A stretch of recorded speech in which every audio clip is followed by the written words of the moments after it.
Quand les détectives ont enfin découvert le site d'inhumation des Romanov, ils ont réalisé que quelque chose n'allait pas du tout. Alexei Romanov manquait à l'appel. Des rumeurs persistaient selon lesquelles il aurait réussi à s'échapper, mais en réalité, son destin était encore plus sombre que celui de sa famille. Près d'un siècle après sa mort, les archéologues ont fait une découverte qui a enfin révélé la vérité troublante. Alexei Nikolaïevitch de la maison Romanov est né le 12 août 1904, derrière les murs éclatants du somptueux palais de Peterhof à Saint-Pétersbourg. Il était le cinquième enfant de ses parents, le tsar Nicolas II et la tsarine Alexandra. Mais ses parents royaux n'étaient que la pointe de l'iceberg. L'arbre généalogique d'Alexei comptait plus de rois et de reines qu'un jeu de cartes. Sa connexion la plus puissante venait de son arrière-grand-mère, la reine Victoria du Royaume-Uni. Cependant, quiconque connaît bien la famille de la reine Victoria sait que ses gènes avaient un défaut fatal. Elle portait le gène responsable de l'hémophilie. Les parents d'Alexei savaient que tout enfant qu'ils auraient pourrait être victime de ces gènes, mais pour l'instant, ils se réjouissaient simplement et priaient pour que leur nouveau tsarévitch soit en bonne santé. La naissance de n'importe quel enfant est un moment de célébration, mais les Romanov étaient bien particulièrement fous de joie à la naissance d'Alexei. Bien qu'il fût le cinquième enfant de Nicolas et Alexandra, Alexei était leur premier garçon. Les parents adoraient leurs 4 filles, Olga, Tatiana, Maria et Anastasia. Mais un garçon signifiait que la lignée des Romanov pouvait se perpétuer. Ainsi, lorsque le petit Alexei est arrivé en hurlant dans ce monde, la salle bondée de médecins, d'assistants et de membres de la famille a explosé de joie s'ils avaient su ce que le destin leur réservait. Plus tard ce jour-là, le tsarévitch s'est retiré dans son bureau pour écrire dans son journal, comme il le faisait souvent. Il a écrit que ce jour était un jour grand et inoubliable pour nous. Il n'y a pas de mots pour remercier Dieu assez de nous avoir envoyé ce réconfort en ces temps d'épreuves douloureuses. Nicolas avait raison. Les affaires en Russie étaient un désastre complet au moment de la naissance d'Alexei. La Russie et le Japon étaient en guerre, et cela se passait mal, en grande partie à cause de l'incompétence du tsar. Il voyait Alexei comme un bon présage. Peut-être que les troubles de la Russie touchaient enfin à leur fin. Malheureusement, il se trompait. Il n'a fallu que quelques instants pour que la célébration de la naissance du tsarévitch Alexei soit entachée d'inquiétude. Au début, il semblait être un enfant parfaitement sain. Sa tante a noté qu'il était un bébé incroyablement robuste, avec une poitrine comme un tonneau et l'allure d'un chevalier guerrier. Cependant, lorsque le moment est venu de couper le cordon ombilical, ils ont réalisé que quelque chose n'allait pas du tout. La maladie royale. C'est ainsi que les gens appelaient l'hémophilie à l'époque. La reine Victoria du Royaume-Uni portait le gène de la maladie, ce qui signifiait que tous ses descendants, en particulier les mâles, avaient de fortes chances d'hériter de cette condition. Nicolas et Alexandra savaient que tout fils qu'ils auraient était à risque. Quelques instants après la naissance d'Alexei, ils ont réalisé que leur crainte était devenue réalité. Alexei Romanov souffrait d'hémophilie, et cela allait définir la vie bien trop courte de ce pauvre enfant.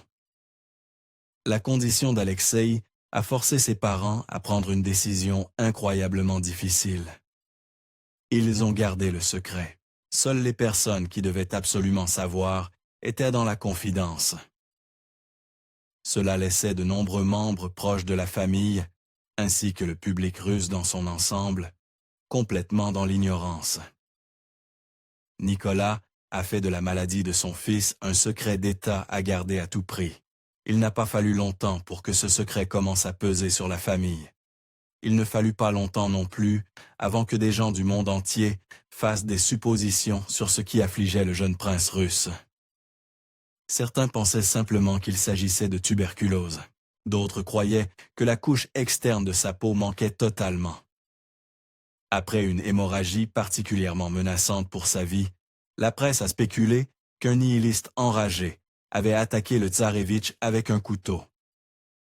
Dans la plupart des cas, la famille royale aurait immédiatement mis fin à de telles rumeurs scandaleuses, mais leur secret leur liait les mains. Alors que le silence incompréhensible du tsar se prolongeait, les gens ne pouvaient s'empêcher d'imaginer le pire. Cependant, derrière les portes closes, la réalité était d'une certaine manière encore pire que tout ce que les amateurs de ragots auraient bien pu imaginer. Les coupures qui ne cessent d'enseigner ne sont pas les seuls problèmes liés à l'hémophilie. Il y avait d'innombrables autres symptômes et préoccupations qui faisaient partie intégrante de la vie quotidienne d'Alexei Romanov.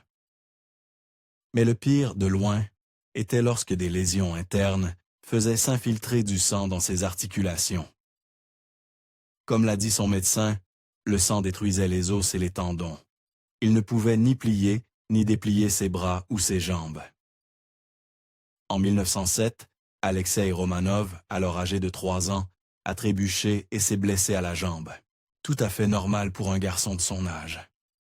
Mais Alexei Romanov n'était pas comme les autres garçons. Cette chute mineure a provoqué une hémorragie interne. En quelques heures à peine, le petit tsarévitch semblait être aux portes de la mort.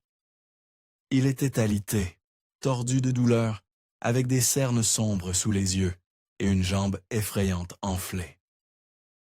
Les médecins ont frénétiquement tout fait pour sauver le garçon, mais rien de ce qu'ils faisaient n'avait d'effet. La famille devenait désespérée, et c'est ainsi qu'ils ont cherché de l'aide dans un endroit sinistre. Les Romanov manquaient d'options, mais ils feraient n'importe quoi pour sauver Alexei. Alexandra a fait appel à un étrange mystique de Sibérie qui prétendait pouvoir guérir le garçon. Il s'appelait Grigori Raspoutine, et la tsarine l'a invité directement dans le palais royal. Il a prié sur le corps frêle d'Alexei et a dit « Ta douleur s'en va. Tu seras bientôt guéri. Tu dois remercier Dieu de t'avoir guéri, et maintenant, dors. » Puis Raspoutine est parti, et les Romanov ont prié pour un miracle. Et ils l'ont obtenu. Le lendemain matin, Alexei Romanov était un enfant totalement différent. Alors qu'il était auparavant en proie à l'agonie, à peine capable de bouger, il s'est assis dans son lit, la fièvre disparue, les yeux brillants et l'enflure de sa jambe complètement envolée. C'était véritablement un miracle. À partir de ce jour, le tsar et la tsarine faisaient confiance à Raspoutine plus que tout lorsqu'il s'agissait de la santé d'Alexei. Il semblait avoir guéri le garçon, alors que tout espoir était perdu. Mais inviter ce mystique dans leur vie a eu des conséquences terribles. Avec le recul, la décision des Romanov de garder la maladie d'Alexei secrète était désastreuse. Le monde entier pouvait voir qu'il y avait quelque chose qui n'allait pas avec le garçon, mais sans connaître la vérité, les esprits étaient libres d'imaginer le pire. Puis, lorsqu'un étrange chaman barbu est apparu, prétendant avoir des pouvoirs de guérison mystique, et a gagné une influence incroyable sur le tsar et la tsarine, les gens, à juste titre, ont eu quelques problèmes avec cela aussi. Peut-être que ceux qui ne connaissaient pas la nature exacte de la maladie d'Alexei Romanov pensaient bien que sa famille dorlotait trop, mais ils ne réalisaient pas à quel point c'était grave. Quand Alexei avait 8 ans, il a fait une promenade en calèche avec sa mère dans les bois. Ça semble assez normal, non? Eh bien, pour Alexei, rien n'était normal. En quelques minutes, il était à peine conscient. Il avait souffert de nombreuses crises similaires auparavant, mais celle-ci était particulièrement terrifiante. Enfant, les parents d'Alexei devaient endurer ses cris et ses pleurs lorsqu'il souffrait d'une hémorragie. C'était insupportable, mais maintenant qu'il avait 8 ans et pouvait parler, c'était encore plus douloureux. La tsarine restait à ses côtés à travers tout cela. Nicolas restait avec elle aussi longtemps qu'il pouvait le supporter, mais il finissait toujours par quitter la pièce en larmes, incapable de voir son fils souffrir. Alexandra n'avait plus qu'une option. Elle a envoyé un télégramme à Raspoutine. Cette fois, Raspoutine n'était pas là pour prier au chevet d'Alexei, mais ses mots remplissaient encore la tsarine d'espoir. Il a simplement écrit « Le petit ne mourra pas. Ne laissez pas les médecins trop le déranger. » Et c'est exactement ce qu'elle a fait. Malgré leurs protestations, Alexandra a limité les contacts des médecins avec son fils et a prié pour que les mots de Raspoutine se réalisent. Les médecins n'en croyaient pas leurs yeux lorsqu'Alexei a soudainement récupéré en quelques heures seulement après le télégramme de Raspoutine. Il ne pouvait trouver aucune explication médicale à ce revirement, mais il ne pouvait nier que le garçon allait mieux. Les jours passaient et la force d'Alexei continuait de croître. Malheureusement, ce miracle a conduit les Romanov sur une voie sombre. Au début, c'était surtout la tsarine qui comptait sur Raspoutine. Le tsar, quant à lui, voyait le mystique avec une certaine dose de scepticisme. Mais après cette dernière guérison, Nicolas était convaincu. Raspoutine était là pour rester, bien que sa présence insidieuse n'ait fait qu'accroître la méfiance grandissante que le peuple russe avait envers ses dirigeants. Pour l'instant, tout ce qui comptait pour eux était qu'Alexei Romanov se rétablissait. Il était libre de grandir, bien qu'en grandissant, il devienne un petit diable. Même à seulement 6 ans, Alexei Romanov avait assez d'arrogance pour toute une vie. Il a pris l'habitude de donner des ordres à ses sœurs, et pire encore, elles obéissaient, cédant aux exigences du garçon. Très vite, le garçon en or est devenu un enfant gâté. Ce n'était qu'un garçon, mais Alexei savait qu'il avait du pouvoir sur les gens du palais. Malheureusement, Nicolas ne faisait pas grand-chose pour freiner son petit héritier gâté. Nicolas croyait que Dieu lui-même l'avait choisi pour être le tsar, et donc qu'il était totalement infaillible et incontestable.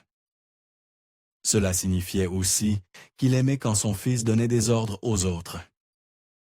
Nicolas apprit à Alexei que Dieu l'avait également choisi, et Alexei y croyait. Malheureusement, c'était cette même croyance, leur propre infaillibilité, qui a conduit les Romanov dans la cave humide dont ils ne sortiraient jamais. Puisqu'Alexei n'entendait presque jamais le mot « non », il n'est pas surprenant que peu de gens pouvaient le contrôler. Ses sœurs ont fini par craindre son caractère colérique, et elles pouvaient faire peu de choses pour ramener leur jeune frère à la raison. La seule personne qu'ils pouvaient était leur père, et le tsar trouvait généralement l'arrogance d'Alexei délicieuse, donc il n'était pas d'une grande aide. Malgré ces tendances frustrantes, ceux qui connaissaient Alexei savaient qu'il avait un charme et un charisme indéniables. Bien que désobéissants, la plupart des gens du palais supportèrent ses frasques avec plaisir. On pourrait penser qu'ils en voudraient à ce petit monstre qui leur donnait des ordres et enfreignait leurs règles, mais Alexei Romanov était plus compliqué que cela. Il pouvait être brillant, réfléchi et gentil. Et tragiquement, il possédait une connaissance de sa propre mortalité qu'aucun enfant ne devrait avoir. Le garçon avait frôlé la mort plusieurs fois avant l'âge de 5 ans, et il savait que notre temps sur Terre n'était pas garanti. Il savait que sa maladie pouvait l'emporter à tout moment, bien qu'il n'ait pu savoir que sa fin serait bien plus tragique que cela. Pour Alexei Romanov, le déclenchement de la Première Guerre mondiale était une aubaine, fatigué d'être enfermé dans le palais avec peu à faire. Le tsarévitch a eu l'occasion de rejoindre son père au quartier général de l'armée russe. Bien que l'on puisse penser que le prince gâté détesterait vivre à la dure avec les soldats, Alexei était au paradis. Il admirait les hommes autour de lui et a même commencé à refuser ses repas somptueux, ne mangeant que le pain noir des rations des soldats.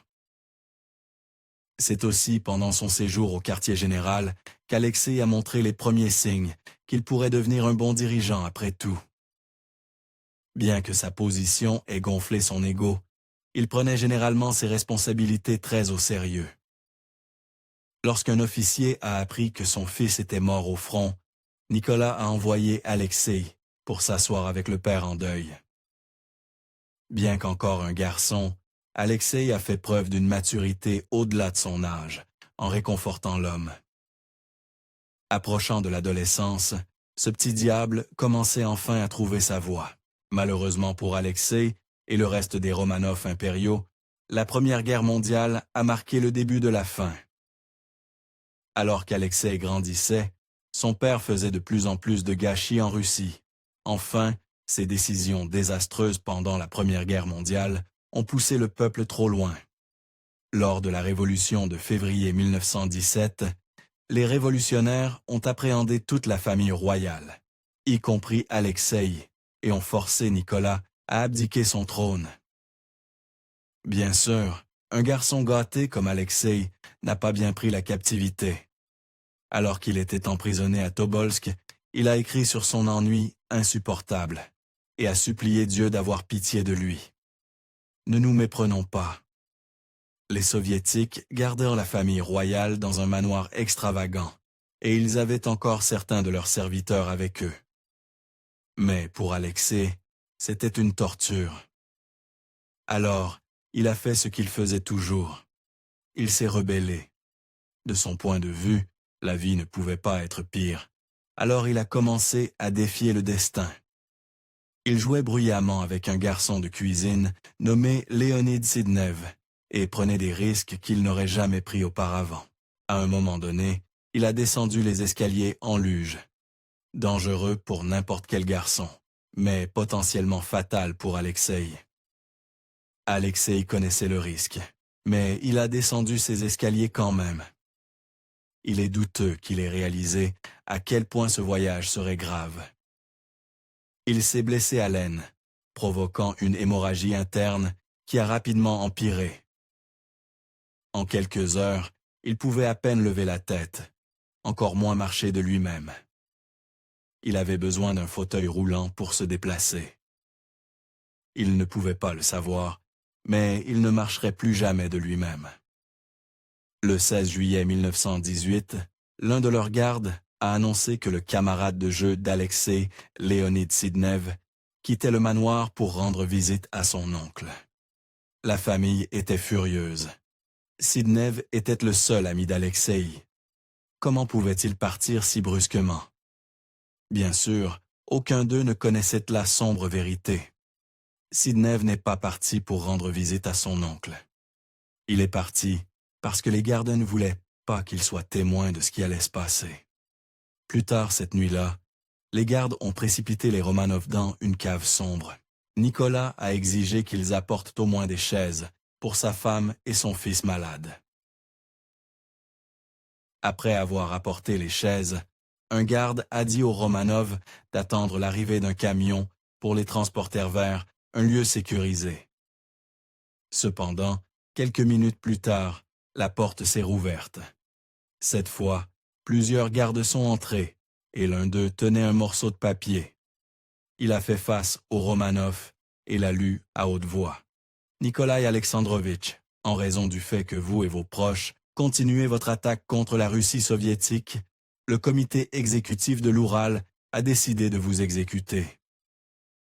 Après cela, il n'y a pas eu le temps de réagir. En quelques instants, la fumée et l'odeur âcre de la poudre à canon remplit la pièce. Les gardes, qu'ils soient inexpérimentés, nerveux, ivres ou une combinaison des trois, n'ont pas réussi à offrir aux Romanov une fin rapide. Leurs armes se sont finalement tues, mais alors que la fumée commençait à se dissiper, ils ont rapidement réalisé que l'exécution avait terriblement mal tourné. La première chose qui a brisé le silence fut les gémissements des enfants Romanov. Les parents gisaient immobiles, mais Alexei et ses sœurs respiraient encore. Chacun d'eux avait des bijoux cousus dans leurs vêtements sous forme de contrebande depuis le palais. Les diamants avaient réussi à dévier les tirs suffisamment pour qu'aucune balle n'ait porté un coup fatal à l'un des enfants. Un officier a ordonné aux gardes d'utiliser leurs baïonnettes sur les enfants à la place. Un par un, les enfants Romanov restants ont cessé de bouger. C'était un destin horrifiant pour des enfants dont le seul crime était de partager le sang de leur père. Mais ce n'était pas encore la fin de l'histoire. Avec Alexei et sa famille hors du tableau, les bolcheviks devaient maintenant effacer toute trace de l'exécution bâclée. Les gardes ont dépouillé les Romanov de tous leurs vêtements, les ont conduits dans une mine abandonnée, les ont aspergés d'acide sulfurique pour que personne ne puisse les reconnaître, puis les ont jetés dans l'obscurité en contrebas. C'était le lieu de repos final de la famille Romanov, sauf pour Alexei et l'une de ses sœurs. Les gardes avaient un plan pour eux, espérant qu'ils détourneraient quiconque chercherait les royaux disparus. Alexei Romanov n'a pas pu reposer avec ses parents. Les gardes ont pris ses restes, ainsi que ceux de l'une de ses sœurs, et les ont jetés dans une fosse plus petite, à environ 50 pieds de la fosse commune. Ils pensaient que quiconque trouverait les restes au fond de la mine ne devinerait pas qu'il s'agissait de la famille royale, car le tsarévitch et l'une des filles n'y seraient pas. Au cas où vous ne l'auriez pas remarqué, les gardes étaient principalement incompétents, mais leur plan a en fait fonctionné pendant un temps. Des archéologues amateurs ont découvert le site de la tombe des Romanov en 1979, mais ils ont vite réalisé que quelque chose n'allait pas. 2 corps manquaient, celui de l'une des filles et celui d'Alexei. Des rumeurs ont persisté pendant des décennies longues, lesquelles le garçon aurait peut-être réussi à s'échapper. Jusqu'en 2007, près d'un siècle après sa mort, des chercheurs ont trouvé les restes d'un garçon préadolescent et d'une jeune femme dans un foyer à proximité. Des tests ADN ont confirmé que les ossements appartenaient à Alexei et à sa sœur Maria. Enfin, après un siècle, le mystère de la fin des Romanov a été résolu, une fois pour toutes. Si vous avez apprécié cette vidéo et que vous souhaitez en voir d'autres similaires, n'oubliez pas de cliquer sur le bouton d'abonnement ci-dessous et de laisser un like et un commentaire sur la vidéo. Merci d'avoir regardé.